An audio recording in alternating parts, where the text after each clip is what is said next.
السلام علیکم ګرانو دوستانو. نن به زه تاسو ته د کرکټ په هکله باندې یو څو تازه او ډېر مهم خبرونه درکړم چې خاص کر زه به تاسو ته ووایم چې د افغانستان لوبغاړي لکه رحمان الله ګوربز، رشید خان، محمد نبي، فضل حق فاروقي او نور احمد دغوی به کله د هندوستان په طرف باندې روانیږي. بل به زه تاسو ته ووایم چې د افغانستان هغه لوبغاړي بنګلادیش سره سیریز ختمېدلو نه وروسته چې کله افغانستان ته لاړل، نن بیا طالبانو سره کتنه هم کړې ده.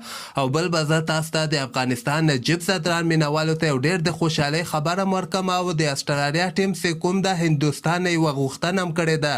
ویډیو تر اخره پورې وګورئ، په هر څه به تاسو پوه سئ. نو راځم اول زه تاسو ته وایم چې د ګجرات ټیم چې کوم کې چې د افغانستان رشید خان، نور احمد او رحمان الله ګوربز اخیستل سوي دي، دغوی بیا دغسې خبر ورکړی ده چې د منګه دغه درې لوبغاړي لکه رشید خان، نور احمد او رحمان الله ګوربز دغوی به 13 مارچ باندې د هندوستان په طرف باندې روانیږي. اولته به 3 ورځې کرنټین تیروي په هندوستان کې.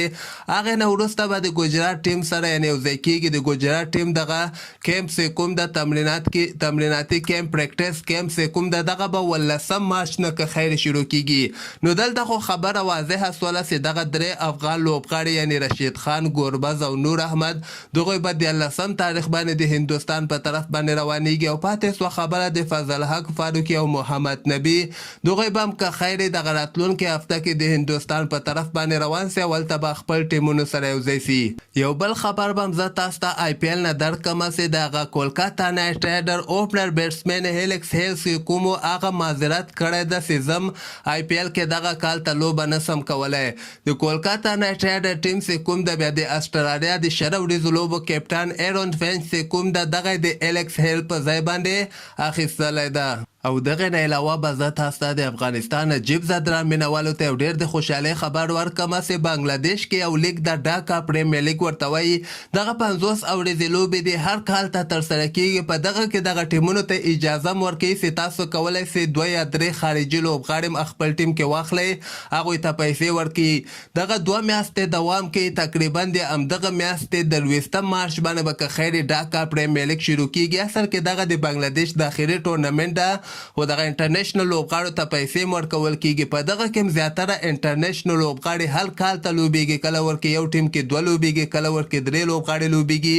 نو دغه کال ته خو فیلحال نجیب زدران اخیستل سوی د ګورو چې راتلونکي اوسه پورې ورته وخت شته ده چې نور څومره افغان لوبغاړي ډاکا پریمیر لیګ کې اخیستل کېږي.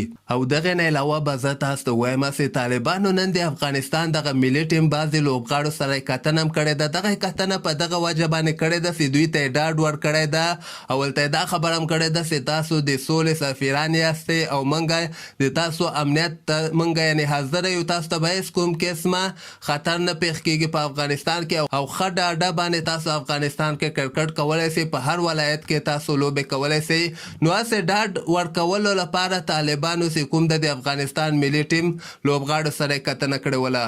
او دې نه علاوه به زه تاسو ته ووایم چې د اسټرالیا ټیم چې کوم ده یعنې د اسټرالیا کرکټ بورډ هندوستان یې دغه غوښتنه کړې ده چې موږ غواړو یو ټورنمنټ برابر کړو.